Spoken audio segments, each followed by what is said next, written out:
இன்னைக்கு நம்மள பலரும் வாழ்க்கையில பெரிய விஷயங்களை சாதிக்கணும்னு நினைக்கிறோம். கனவுகள் இருக்கு, ஆசைகள் இருக்கு, திறமையும் இருக்கு. ஆனா அந்த எல்லாத்தையும் நிஜமா மாத்த ஒரு சின்ன விஷயம் மட்டும்தான் நம்மகிட்ட குறையுது. அதுதான் முதல் அடி. நம்மள தடுத்து நிறுத்துறது என்ன தெரியுமா? தயக்கம், பயம், நாளைக்கு செய்யலாங்கிறது, இன்னும் கொஞ்சம் எல்லாத்தையும் தயார் பண்ணிட்டு அப்புறம் ஆரம்பிக்கலாம்னு நினைக்கிறது. இதெல்லாம் தான் நம்மள தடுத்து நிறுத்துது. ஆனா உண்மை என்னன்னா, சரியான நேரம்னு எதுவுமே வரப்போறதில்ல. நம்ம தொடங்குற அந்த நேரம்தான் சரியான நேரமா மாறுது. வாழ்க்கையில வெற்றி அடைஞ்சவங்க எல்லாருமே பெரிய சாதனைகள் செஞ்சதால பெரியவங்க ஆகல. அவங்க மத்தவங்க தயங்குன இடத்துல முதல் அடிய தைரியமா எடுத்து வச்சதுனால தான் உயர்ந்து நின்னாங்க. உங்களுக்கும் முதல் அடியை எடுத்து வைக்கிறதுல தயக்கம் இருந்துச்சுன்னா, உங்ககிட்ட இந்த கேள்வி மட்டும் கேளுங்க. நான் ஏன் இன்னும் ஆரம்பிக்கல? ஏன்னா நீங்க எடுத்து வைக்கிற அந்த முதல் அடிதான் உங்களோட முழு வாழ்க்கையே மாத்த போகுது. எந்த செயலை செய்யறதுக்கு முன்னாடியும் நம்ம ஜெயிக்கிறத பத்தியே எப்பவுமே யோசிக்கிறோம். ஜெயிக்கிறதுக்கு முன்னாடி முதல்ல களத்துல இறங்கணுங்கிறத தெரிஞ்சுக்க இந்த கதைகளை கேளுங்க. வணக்கம் and welcome to Pavis life changing stories. வாழ்க வளமுடன். நிலாவில் முதல்ல கால் வச்சவர் யாருன்னு உங்களுக்கு தெரியுமா? இந்த கேள்விக்கு யாரா இருந்தாலும் உடனே பதில் சொல்லிடுவீங்க, நீல் ஆம்ஸ்ட்ராங் அப்படின்னு. நிலாவில் முதல்ல கால் வைக்க வேண்டியவர் யார் தெரியுமா? பல பேருக்கு தெரியாது. அவர் எட்வின் சி ஆல்ட்ரின். அவர்தான் நிலாவுக்கு போன அப்பல்லோ விமானத்தோட பைலட், அதாவது விமானி. ஆல்ட்ரின் அமெரிக்காவோட விமானப்படையில் பணிபுரிஞ்சவர். அது மட்டும் இல்லாமல் விண்ணடை அனுபவம் உள்ளவர். அதனால் அவர் பைலட்டாக நியமிக்கப்பட்டார். நீல் ஆம்ஸ்ட்ராங் அமெரிக்காவோட கப்பல் படையில் வேலை பார்த்தவர். ரொம்ப தைரியசாலிங்கிறதுனால தான் இந்த பயணத்துக்கு தேர்ந்தெடுக்கப்பட்டார். அவர் கோ பைலட், அதாவது இணை விமானி. இவர் போன அப்பல்லோ விண்கலம் நிலவை அடைஞ்சதும் நாசாவிலிருந்து பைலட் ஃபர்ஸ்ட் அப்படிங்கிற கட்டளை வந்துச்சு. ஆனால் ஆல்ட்ரினுக்கு மனசில் சின்ன தயக்கம். இடது காலை வைக்கிறதா வலது காலை வைக்கிறதாங்கிறது இல்லை. நிலவில் முதல்ல கால் எடுத்து வைக்கிறோம். புவியீர்ப்பு விசை இல்லாத இடத்துல இருக்கிறோம். கால் வைக்கிற இடம் எப்படி இருக்கும்னு தெரியாது. புதை மணலாக இருந்து உள்ளே இழுத்துட்டா, எரிமணலாக இருந்து காலை சுட்டுட்டா அப்படிங்கிற தயக்கத்தில் மணிக்கணக்காலாம் தாமதிக்கலை, சில நொடிகள் தான் தாமதிச்சிருப்பார். அதுக்குள்ளே நாசாவிலிருந்து 2வது கட்டளை வந்துச்சு, copilot next. Neil Armstrong கட்டளை வந்த அடுத்த நொடி காலை எடுத்து வச்சிட்டாரு. உலக வரலாறு ஒரு நொடி தயக்கத்தில் மாறி எழுதப்பட்டுருச்சு.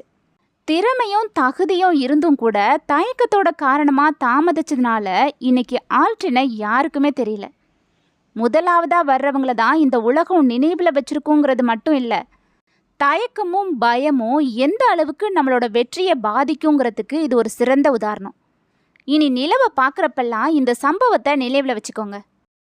ஒரு நிமிஷ தயக்கம் நம்மளோட மிகப்பெரிய வெற்றிகளை தடுத்து நிறுத்திடுது.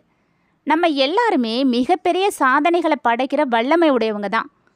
நம்மளோட தயக்கம், பயம், கூச்சம் இதுதான் நம்மளோட முதல் எதிரி.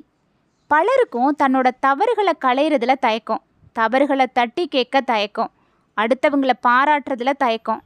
சரியானதை செய்ய தயங்கினா தவறானதை தான் செஞ்சுக்கிட்டு இருப்போம்.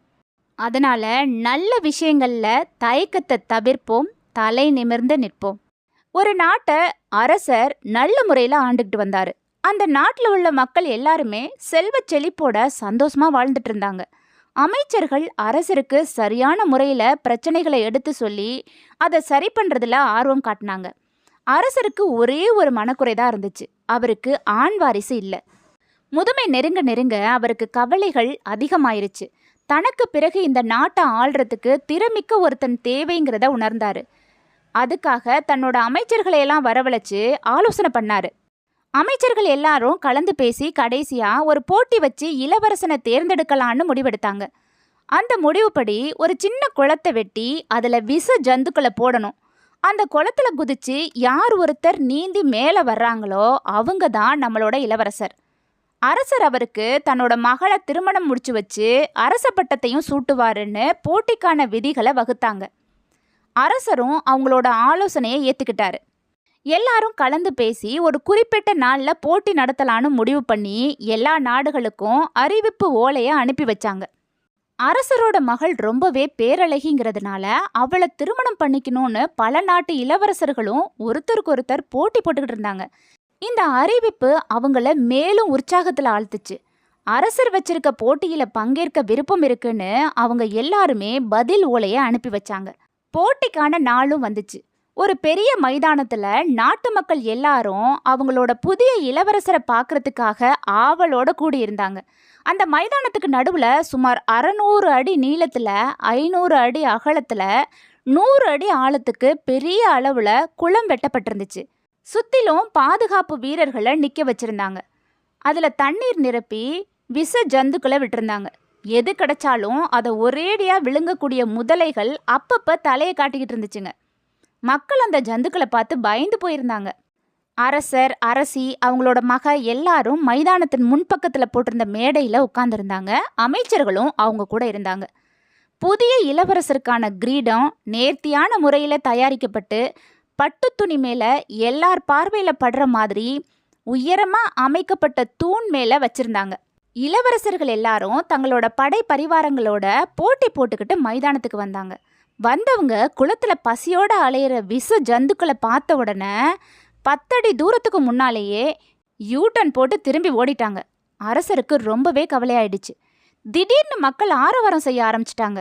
அரசனும் அரசியும் நிமிந்து மக்களை பார்த்தாங்க. ஒருத்த மட்டும் பள்ளத்தை நோக்கி முன்னால வந்து நின்னான். அடுத்து அவன் பள்ளத்துல இறங்க தயாராகிக்கிட்டு இருந்தான். மக்கள் முன்னேறி செல்லுங்கன்னு கோஷம் போட்டுட்டு இருந்தாங்க. வேற வழியே இல்லை, அவன் பள்ளத்துல குதிச்சே ஆகணும். அவனோட அடுத்த அடியை எடுத்து வைக்கிறதுக்குள்ள அரசர் அப்படியே நில் அப்படின்னு கட்டளை போட்டாரு. எல்லாரும் அமைதியாயிட்டாங்க. அரசருக்கு என்னாச்சு, போட்டியை எதுக்காக நிறுத்த சொல்றாருன்னு அமைச்சர்களும் மக்களும் குழம்பி போயிட்டாங்க. போட்டி முடிஞ்சிருச்சு, நமக்கு இளவரசர் கிடைச்சிட்டாரு அப்படின்னு அரசர் சொன்னாரு. அரசிக்கு கடுமையான கோபம் வந்துருச்சு. போட்டியில வெற்றியடைகிறதுக்கு முன்னாடியே எப்படி அவர்தான் நம்மளோட இளவரசர்னு முடிவு பண்ணீங்க அப்படின்னு கேட்டாங்க. இங்க போட்டியில வெற்றி அடைகிறது முக்கியமே இல்லை, பங்கேற்கிறது தான் முக்கியம். எல்லாரும் பங்கேற்கிறதுக்கு முன்னாடியே ஓடிட்டாங்க. ஆனா தன்னம்பிக்கையோட போட்டியில பங்கேற்றதுனாலேயே அவரை தேர்ந்தெடுத்தேன். எனக்கு தெரியும் அந்த பள்ளத்துல விழுந்தா ஒருத்தர் கூட உயிரோட தப்ப மாட்டாங்கன்னு அப்படின்னு சொன்னாரு. அரசி அவரோட விவேகத்தை கண்டு வாய் பிளந்து நின்னாங்க. போட்டியில வெற்றி அடையணும்னா முதல்ல ஆர்வத்தோட பங்கேற்கணும். தோல்வி அடையாத மனுஷனே கிடையாது. தோல்வியில அடிபட்டு எழாதவன் மனுஷனே கிடையாது. முயற்சிகள் தவறலாம், ஆனா முயற்சிக்க தவறக்கூடாதுங்கிறத நாம நினைவுல வச்சுக்கணும். நம்ம யாருங்கிறத நமக்கு உணர்த்துறதே நம்ம எடுத்து வைக்கிற அந்த முதல் அடிதான். நம்ம அந்த முதல் அடியை எடுத்து வைக்க தயங்குறதுனால என்ன நடக்குங்கிறத புரிஞ்சுக்க இந்த கதையை கேளுங்க. ஒரு காட்டுல ஒரு கழுகு முட்டை தவறி போய் ஒரு கோழி கூட்டுக்குள்ள விழுந்துருச்சு. அந்த முட்டையிலேருந்து வெளியில வந்த கழுகு குஞ்சு கோழி குஞ்சுகளோடையே வளர்ந்து வந்துச்சு. அந்த கழுகு தன்னை கோழினே நினைச்சுக்கிச்சு. கோழிகளை மாதிரியே தரையில கிடக்கிறத கொத்தி தின்னுச்சு. சில அடி உயரம் மட்டுமே பறந்துச்சு. பல வருஷங்கள் இப்படியே வாழ்ந்து கழிச்சிருச்சு. ஒரு நாள் வானத்துல ஒரு அழகான கழுகு கம்பீரமா பறக்கிறத பார்த்துச்சு. அது என்ன பறவைன்னு கேட்டுச்சு. அதுக்கு பக்கத்துல உள்ள கோழி, அதுதான் பறவைகளோட அரசனான கழுகு, அது வானத்துக்கு சொந்தமானது. ஆனா நாம கோழிங்க, நம்ம தரையில தான் வாழணும்னு சொன்னுச்சு. அந்த கழுகும் அதை நம்பி தான் வாழ்நாள் முழுவதும் ஒரு கோழியாவே வாழ்ந்து செத்து போச்சு. அந்த கழுகு கிட்ட வானத்தையே ஆள்ற சக்தி இருந்துச்சு. ஆனா அதோட தவறான எண்ணம் அதை சங்கிலியால கட்டி போட்டிருந்துச்சு. இந்த கதையோட தத்துவமே சுய தேடல். மற்றவங்க உங்களை பத்தி என்ன நினைக்கிறாங்க, என்ன சொல்றாங்கங்கிறத விட உங்க உண்மையான பலம் என்னங்கிறத நீங்க உணர்ந்திருக்கணும். எண்ணங்களே வாழ்க்கை. உங்களால முடியாதுன்னு நீங்களே நினைச்சுக்கிட்டா உங்க திறமை ஒருபோதும் வெளியே வராது. உங்களை சுத்தி இருக்கிறவங்க உங்களை ஊக்கப்படுத்துறவங்களா இருக்கணும். நீங்க வானத்துல பறக்க பிறந்த கழுகு, தரையில கொத்துற கோழிகளோட சேர்ந்து உங்க சிறகை முடக்கிடாதீங்க. முதல் அடியை எடுத்து வைக்கிறது தான் ஒரு செயலோட மிக முக்கியமான பகுதி. ஏன்னா அது தயக்கத்தை உடைச்சு பயத்தை தள்ளி வச்சு இலக்க நோக்கின பயணத்தை ஆரம்பிக்குது. பல நேரங்கள்ல அந்த முதல் அடி தான் தோல்வி இல்லை வெற்றி பாதையை தீர்மானிக்குது. இந்த முயற்சியோட முக்கியத்துவத்தை விளக்குற மாதிரி ஒரு கதை சொல்றேன் கேளுங்க. ஒரு அடர்ந்த காட்டுல பல பறவைகள் வாழ்ந்துட்டு வந்துச்சுங்க. ஒவ்வொரு நாளும் அதுங்களோட கூட்டை விட்டு வெளியே வந்து அதுங்களுக்கு தேவையான இரையை தேடிக்கிட்டு போகுங்க. அப்படி ஒரு நாள் அதுங்க இரை தேடி அலைஞ்சிக்கிட்டு இருந்தப்ப வானம் திடீர்னு கருமையா மாறிடுச்சு. இடியும் மின்னலும் வெடிச்சது. பலத்த மழை பெய்ய ஆரம்பிச்சிருச்சு. சின்ன பறவைகள் எல்லாம் பயத்துல நடுங்கிக்கிட்டு அங்கிருந்த மரங்கள்லையும் கிளைகள்லையும் ஒதுங்கிருச்சுங்க. இந்த மழையில எப்படி இரை தேடுறதுன்னு அதுங்க கவலையோட புலம்பிக்கிட்டு இருந்துச்சுங்க. ஆனா ஒரு பெரிய கழுகு மட்டும் பயப்படாம தன்னோட உறுதியான இறகுகளை விரிச்சு மலை மேகங்களுக்கு மேல பறக்க ஆரம்பிச்சிச்சு. இடியும் மின்னலும் அதோட ரெக்கைகளை பதம் பார்த்தப்ப கூட அதை சளைக்கல. பல அடி உயரத்திற்கு மேகங்களுக்கு மேல பறந்து போச்சு. மழை பெய்யாத இடம் தேடி அங்க போய் இரையை தேடி சாப்பிட்டதுக்கு அப்புறம் வெற்றி கர்வத்தோட தான் கூட்டுக்கு திரும்பிச்சு. கழுகு மேகங்களுக்கு மேல பறக்கிறதுக்கு காரணம் அதோட தன்னம்பிக்கையும் விடாமுயற்சியும் தான். புயலை சந்திக்க அது நீண்ட நாட்கள் பயிற்சி எடுத்துக்கிட்டு இருக்கு. ஒவ்வொரு தோல்விக்கு அப்புறமும் அது மனம் தளராம மறுபடி முயற்சி செஞ்சுக்கிட்டே இருந்திருக்கு. அதோட உழைப்பு தான் மலை மேகங்களுக்கு மேலே பறக்கக்கூடிய வலிமையை கொடுத்துருக்குது. இதைத்தான் அப்துல் கலாம் ஐயா கழுக போல நம்மளும் நம்மளோட கனவை அடையிறதுக்கு தினமும் விடாமுயற்சியோட பயிற்சி மேற்கொண்டு வெற்றி அடையணும்னு சொல்லியிருக்கிறாரு. சவால்களை சந்திக்க பயப்படாம விடாமுயற்சியோட உழைச்சா வானம்தான் நம்மளோட எல்லைங்கிறத நாம் உணரலாம். ஆனால் இன்னைக்கு நம்மள பலரும் ஒரு செயலை தொடங்குறதுக்கான முதல் அடியை எடுத்து வைக்கிறதுக்கு ரொம்பவே பயப்படுறோம். ஒரு நாட்டோட மன்னர் தம் மக்களை சோதிச்சு பார்க்கணும்னு நினைக்கிறாரு. அதனால் ஆள் நடமாட்டம் அதிகம் இல்லாத ஒரு ரோட்டில் முதல் நாள் இரவே போய் ஒரு பெரிய பாறையை வச்சுட்டு வந்துடுறாரு. அடுத்த நாள் அந்த வழியாக வந்த மக்கள் அந்த பெரிய பாறையை பார்த்து அதிர்ச்சி அடைகிறாங்க. சில பேர் அந்த பாறையை பார்த்து பின்வாங்குறாங்க. இன்னும் சில பேர் இந்த பாறையை யார் நடுரோட்டில் கொண்டு வந்து போட்டதுன்னு திட்ட ஆரம்பிக்கிறாங்க. இன்னும் சில பேர் இதெல்லாம் கவனிக்காமல் அந்த ராஜா என்னதான் பண்ணிக்கிட்டு இருக்காரு அப்படின்னு ராஜாவையே ஒரு கட்டத்தில் திட்ட ஆரம்பிக்கிறாங்க. அப்போ அந்த வழியாக வந்த பெரியவர் ஒருத்தர் அந்த பாறையை பார்த்துட்டு இதனால நிறைய பேருக்கு நேரம் வீணாகுமேன்னு நினச்சி அங்கே இருந்த பாறையை கஷ்டப்பட்டு மெதுவாக சாலையோரத்தில் நகர்த்திக்கிட்டு போய் வைக்கிறாரு. அந்த பாறை இருந்த இடத்துல ஒரு பை இருக்கிறத பார்க்குறாரு. அது நிறைய தங்க காசு, அதோட ஒரு கடிதமும் இருந்தது. அந்த கடிதத்தில் இந்த பாறையை சாலையோரமாக நகர்த்தி வைக்கிறவங்களுக்கு மன்னனோட அன்பு பரிசுன்னு எழுதியிருந்தது. அதை பார்த்த முதியவர் ரொம்பவே சந்தோஷப்பட்டார். இந்த கதையில் வந்த மாதிரி இன்னைக்கு பல பேரும் ஒரு காரியத்தை தொடங்குறப்ப அதில் ஏற்படுற தடையை நினச்சி புலம்ப ஆரம்பிக்கிறாங்க. இன்னும் சில பேர் பின்வாங்க ஆரம்பிக்கிறாங்க. சிலர் இதுக்கெல்லாம் காரணம் அவன்தான்னு அடுத்தவங்க மேலே பழிய போடுறாங்க. ஆனால் அந்த முதியவர் மாதிரி முதல் அடியை யார் எடுத்து வைக்கிறாங்களோ, கஷ்டப்பட்டு தடையை தகர்த்தெறிகிறாங்களோ அவங்களுக்கு நிறைய பரிசுகள் காத்துக்கிட்டு இருக்குங்கிறத புரிஞ்சுக்கணும். எந்த காரியத்தையும் செய்ய தொடங்கும் போது முதல் அடியை எடுத்து வைக்கிறதுக்கு தயக்கம் இருக்கவே கூடாது. அப்போ தான் வெற்றி பெற முடியும். முயற்சித்து பாருங்க. இப்படி தான் ஒரு அரசர் போட்டி ஒன்று அறிவிச்சார். கோட்டை கதவை கைகளால் திறந்து தள்ளணும். வெற்றி அடைஞ்சா நாட்டோட ஒரு பகுதியை தானமாக கொடுப்பாரு. தோத்து போயிட்டா தோத்தவனோட கை வெட்டப்படும். மக்கள் பலவாராக யோசிச்சு பயந்து யாருமே போட்டியில் கலந்துக்கல. ஒரே ஒரு இளைஞன் மட்டும் போட்டியில் கலந்துக்க முன் வந்தான். போட்டியில் தோத்துட்டா கையை வெட்டிடுவாங்க, உன்னோட எதிர்காலம் என்ன ஆகும் அப்படின்னு எல்லாருமே பயமுத்துனாங்க. அவன், ஐயா, போட்டியில் ஜெயிச்சா நான் ஒரு அரசன், தோத்துட்டா கைதானே போகுது, உயிர் இல்லையேன்னு சொல்லிட்டு கோட்டை கதவை தள்ளுனான். என்ன அதிசயம், கதவு சட்டுன்னு திறந்துக்குச்சு. ஏன்னா கோட்டை கதவுகளில் தாழ்பால் போடவே இல்லை, திறந்து தான் இருந்துச்சு. பல பேர் இப்படி தான் இருக்காங்க. தோத்து போயிடுவோமோ, எதையாவது இழந்துடுவோமோங்கிற பயத்திலேயே எந்த முயற்சியுமே செய்யாமல் விட்டுடுறாங்க. நம்புங்க, முயற்சி திருவினையாக்கும். நம்மளை நாம் நம்பலைன்னா வேற யார் நம்புவாங்க? கடவுளே எனக்கு உதவி செய்யின்னு காத்துக்கிட்டு இருக்கீங்களா? உங்களுக்காக ஒரு கதை. ஒரு நாள் தன்னோட தோட்டத்தில் விளைஞ்ச காய்கறிகளை பறித்து மூட்டையாக கட்டி மாட்டு வண்டியில் ஏற்றிக்கிட்டு அதை விற்கிறதுக்காக நகரத்தை நோக்கி போய்கிட்டு இருந்தார் ஒரு பெரியவர். அப்போ சாலையோட ஒரு திருப்பத்தில் வண்டியோட ஒரு சக்கரம் பள்ளத்தில் போய் விழ வண்டி சாஞ்சிருச்சு. உடனே அவர், கடவுளே இது என்ன சோதனை, எப்படியாவது எனக்கு உதவி செய்யின்னு கடவுள்கிட்ட வேண்டினார். கடவுள் உதவிக்கு வரலை. 2வது தடவை 3வது தடவைன்னு பல முறை கடவுளை உதவிக்கு அழைச்சாரு. அப்போவும் கடவுள் வரலை. கடவுள் மட்டும் இல்லை, யாருமே உதவிக்கு வரலை.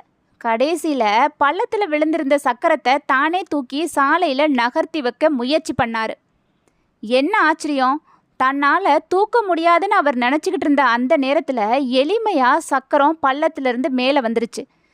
அப்போ தான் அவருக்கு பின்னாடி நின்றுக்கிட்டு இருந்த ஒரு வழிப்போக்கன் சக்கரத்தை தூக்கி வைக்கிறதுக்கு உதவி செஞ்சது தெரிய வந்தது. அந்த வழிபோக்கனை கையெடுத்து கும்பிட்டு, நன்றி ஐயா, கடவுள் செய்யாத உதவியை நீங்க செஞ்சிட்டீங்கன்னு சொல்லவும், கடவுளே எனக்கு உதவி செய்யுன்னு சொல்லிக்கிட்டு கையை கட்டிக்கிட்டு உட்கார்ந்துருந்தா கடவுள் எப்படி உதவி செய்வாரு? நீயே முயற்சி செஞ்சாதான் கடவுள் உனக்கு உதவி செய்வாரு. அதுக்கு நீ தான் அவருக்கு ஒரு வாய்ப்பு கொடுக்கணும்னு சொல்லிட்டு அவர் அங்கேருந்து போயிட்டாரு. வாழ்க்கையில நமக்கு சோதனை வரும்போது யாராவது உதவுவாங்களா அப்படின்னு எதிர்பார்த்துக்கிட்டு இருக்காம நாம முதலடியை எடுத்து வச்சாதான் மற்றவங்களால நமக்கு உதவ முடியும். நம்பிக்கை வச்சு முயற்சியை தொடங்குங்க. உங்க வாழ்க்கையை மாற்றக்கூடிய சக்தி உங்க முதல் அடியிலிருந்து தான் ஆரம்பமாகுது. மிகப்பெரிய சக்கரவர்த்திக்கு கீழே பல சிற்றரசர்கள் இருந்தாங்க. ஒரு தடவை இந்த அரசரோட அவைக்கு வந்த சீன தேசத்து அறிஞர் ஒருத்தர் தாயை இழந்த 2 பஞ்சவர்ண கிளிகளை பரிசா கொடுத்துட்டு போனாரு. அந்த பஞ்சவர்ண கிளிகளை அதிர்ஷ்டத்தோட சின்னமா நினைச்ச அந்த அரசர் ரொம்ப மகிழ்ச்சி அடைஞ்சாரு. தன்னோட நாட்டோட பறவை பயிற்சியாளரை அழைச்சு இதை நல்ல முறையில் பராமரித்து பழக்கப்படுத்தி பறக்கிறதுக்கு பயிற்சி கொடுங்கன்னு கட்டளை போட்டார். பல மாதங்கள் போயிடுச்சு. பறவை எப்படி வளருது, நல்லா பறக்குதான்னு தெரிஞ்சுக்க பயிற்சியாளரை அழைச்சாரு மன்னர். அரசே, 2 பறவைகளில் ஒன்று நல்லா பறக்க கற்றுக்கிடுச்சு, இன்னொன்று எவ்வளவு முயற்சி பண்ணியும் அது இருக்கிற கிளையை விட்டு நகரவே மாட்டேங்குதுன்னு சொன்னார். உடனே அந்த மன்னர் தன்னோட நாட்டில் இருக்கிற பிரசித்தி பெற்ற கால்நடை மருத்துவர்களையும் பறவையியல் நிபுணர்களையும் அழைச்சி பறவைக்கு என்ன ஆச்சு, ஏன் பறக்க மாட்டேங்குது அப்படின்னு கேட்டார். அவங்க அந்த கிளியை சோதிச்சு பார்த்துட்டு, இந்த பறவைக்கிட்ட எந்த குறையுமே இல்லை, உடலில் ஊனமும் இல்லை, ஆனால் இது ஏன் பறக்க மாட்டேங்குதுன்னு எங்களுக்கு புரியலை அரசேன்னு சொல்லிட்டாங்க. உடனே அரசர் தன்னோட அமைச்சரை அழைச்சி, என்ன செய்வீங்களோ ஏது செய்வீங்களோ எனக்கு தெரியாது, இந்த கிளி இன்னும் 2 நாளில் பறக்கணும்னு கண்டிப்போடு சொல்லிட்டு போயிட்டாரு. ஒரு சில நாட்களுக்கு அப்புறம் அரசர் தன்னோட மாளிகை மாடத்திலிருந்து பார்க்கும்போது அப்பவும் அந்த கிளி அதே இடத்துல தான் உட்கார்ந்துருந்துச்சு, நகரவே இல்லை. இதை பார்த்த மன்னருக்கு ரொம்ப வருத்தமாக இருந்துச்சு. இதுக்கு என்ன ஆச்சு, ஏன் பறக்க மறுக்குதுன்னு தெரியலையே. நாட்டுப்புறத்தில் வயலில் வேலை செய்கிற விவசாயி இல்லை மூத்த குடிமக்கள் யார்கிட்டையாவது இதை பற்றி கேட்கணும்னு யோசித்த அரசர் தன்னோட காவலர்களை அழைச்சி உடனே நாட்டுப்புறத்துக்கு போய் யாராவது மூத்த விவசாயி ஒருத்தரை அழைச்சிட்டு வான்னு கட்டளை போட்டார். அடுத்த நாள் காலையில் கண் விழிச்சு பார்க்குறப்ப அந்த பஞ்சவர்ண கிளி மரத்தை சுற்றி அங்கேயும் இங்கேயும் பறந்துக்கிட்டு இருக்கதை பார்த்தாரு. அவருக்கு ஒரே சந்தோஷம். இந்த அற்புதத்தை செஞ்சவரை உடனே அழைச்சிட்டு வாங்கன்னு சொன்னார். அந்த விவசாயி மன்னன் முன்னாடி வந்து நின்று வணங்கினார். பல பேர் முயற்சி பண்ணி தோத்து போன நிலையில் நீ மட்டும் இந்த கிளியை எப்படி பறக்க வச்சேன்னு அரசர் கேட்டார். அதுக்கு அந்த விவசாயி, அது ரொம்ப சுலபமான காரியம் அரசே, மரத்தில் அந்த பறவை உட்கார்ந்துருந்த கிளையை வெட்டி விட்டேன், வேற ஒன்றும் இல்லை அப்படின்னு சொன்னார். இறைவனும் சில சமயம் அந்த விவசாயி மாதிரி நம்மளோட சக்தியை உணர வைக்கிறதுக்காக நம்ம உட்கார்ந்துருக்க கிளையை வெட்டி விடுவார். அது நம்மளோட நன்மைக்கு தான். நம்மளோட சக்தியையும் ஆற்றலையும் நம்ம உணர்றதுக்காக தானே நம்ம நினச்சி நம்மளை உயர்த்திக்க முயற்சி பண்ணணும், சோர்ந்து உட்கார்ந்துடக்கூடாது. நம்ம எல்லாருமே உயர உயர பறக்கிறதுக்காக தான் படைக்கப்பட்டிருக்கோம். ஆனால் பல சமயங்களில் நமக்கு நம்மளோட சக்தி தெரியறதில்ல. ஒரே இடத்துல உட்காந்துக்கிட்டு பழக்கப்பட்ட வேலைகளை மட்டுமே செஞ்சுக்கிட்டு அதுதான் நம்மளால் முடியும்னு நினச்சிக்கிட்டு இருக்கோம். நம்ம சாதிக்கக்கூடிய எண்ணற்ற முடிவற்ற விஷயங்கள் நம்மள பலருக்கு கண்டுபிடிக்க முடியாமலே போயிடுது. செக்கு மாடு மாதிரி ஒரே இடத்துல இருந்துக்கிட்டு ரொம்ப சுலபமான ஒரே வேலையை செய்கிறதுல தான் நம்ம ரொம்ப ஆர்வம் செலுத்துகிறோம். அதனால தான் பலரோட வாழ்க்கை உற்சாகம் இல்லாமல் மன நிறைவில்லாமல் ரொம்ப சாதாரணமாக கழிஞ்சு போயிடுது. நம்ம உட்கார்ந்துருக்கிற இல்லை ஒட்டிக்கிட்டு இருக்க பயங்கிற கிளையை வெட்டி எரிஞ்சிட்டு உயர பறக்கிற சுதந்திர பறவையாக நம்மளை நாம் மாற்றிக்குவோம். நம்ம எல்லாருமே சாதிக்க பிறந்தவங்க. வெற்றிங்கிற 3 எழுத்தை அடையிறது அவ்வளவு எளிதில்லை. அதுக்கு தோல்விங்கிற 3 எழுத்தை கடந்து வரணும். ஆனால் தோல்வியை மட்டும் நம்மளால் ஏற்றுக்கவே முடியலை. அனுபவம் ஒரு சிறந்த ஆசிரியருங்கிறது நமக்கு தெரிஞ்சது தான். ஒவ்வொரு சாதனையாளரோட வாழ்க்கை புத்தகத்தை புரட்டி பார்க்குறப்ப அவங்க கடந்து வந்த பாதை எவ்வளவு தோல்விகள் அவமானங்கள் கொண்டதுன்னு நமக்கு புரியும். தோல்வியில் அடிபட்டா உடனே எழுந்து விடு, இல்லைன்னா இந்த உலகம் உன்னை புதைச்சிடுங்கிறது விவேகானந்தரோட வாக்கு. தோல்வி அடையாத மனிதனே கிடையாது, தோல்வியில் அடிபட்டு எழாதவன் மனுஷனே கிடையாது. முயற்சிகள் தவறலாம், ஆனால் முயற்சிக்க தவறக்கூடாதுங்கிறத நாம் நினைவில் வச்சுக்கணும். எந்த ஒரு செயலையும் செய்ய தொடங்கும் போதும் தடைகள் தோல்விகள் வரதான் செய்யும். எதையும் எதிர்கொண்டு செய்கிற செயலில் நம்ம ஈடுபடணும். எதுக்கும் கவலைப்படாமல் நம்மளோட வாழ்க்கையில் வெற்றி அடைகிறதுக்காக போராடணும். அன்னைக்கு தாமஸ் ஆல்வா எடிசன் பல முறை தோல்வி அடைஞ்சிருச்சேன்னு நினச்சி அதை நிறுத்தியிருந்தா இன்னைக்கு நமக்கு மின்சாரம் கிடச்சிருக்காது. அதனால் தோல்வியே வெற்றிக்கு முதல் படிங்கிறத நாம் புரிஞ்சுக்கணும். தோல்வி வருமேன்னு பயந்து நம்மளோட முதல் அடியை எடுத்து வைக்கிறதுல நாம் தயக்கம் காட்டக்கூடாது. இந்த உலகம் வேகமாக இயங்கிக்கிட்டு இருக்கு. நம்மளோட பிரச்சனைகள்ல இருந்தோ, நம்மளோட மன அழுத்தத்துல இருந்தோ, பல சூழ்நிலைகள்ல இருந்தோ நம்மளை காப்பாற்றுறதுக்கு யாரும் வரமாட்டாங்க. எதுவாக இருந்தாலும் முழுக்க முழுக்க நாம் தான் நம்மளோட வாழ்க்கையை நகர்த்திக்கிட்டு போகணும். எதுவாக இருந்தாலும் தைரியமாக தொடங்குற பழக்கத்தை ஏற்படுத்திக்கணும். அது நம்மளை சிறப்பாக மாற்றுற பல அனுபவங்களை நமக்கு கொடுக்கும். தேவையில்லாமல் என்னோட குணமே இப்படிதான்னு மூளையில் முடங்கிடாதீங்க. முறையான பயிற்சி இருந்தால் எதை வேணும்னாலும் நம்மளால் கற்றுக்க முடியும். நீங்கள் யாராக வேணும்னாலும் இருக்கலாம், நீங்கள் எப்படி வேணாலும் இருக்கலாம். ஆனால் நீங்கள் தைரியமாக என்ன செய்கிறீங்கிறதுல தான் உங்கள் வாழ்க்கை எதை நோக்கி போகுதுங்கிறது நிர்ணயிக்கப்படுது. வீட்டுக்குள்ளேயே முடங்கி கிடக்காம வெளியில் போய் மற்றவங்களோட பழகுங்க. அமைதியாக இருந்து சாதிச்சதெல்லாம் அந்த காலம். இந்த காலத்தில் நீங்கள் இறங்கி வேலை செஞ்சால் மட்டும்தான் உங்களுக்கானது உங்களுக்கு கிடைக்கும். உங்களோட முதல் அடியை தைரியமாக எடுத்து வைங்கன்னு சொல்லி இந்த பதிவை நான் முடிச்சுக்கிறேன். இந்த பதிவு உங்களுக்கு பிடிச்சிருந்தா இதை பற்றின உங்களோட கருத்துக்களை என்னோட மறக்காமல் ஷேர் பண்ணிக்கோங்க. நன்றி, வணக்கம்.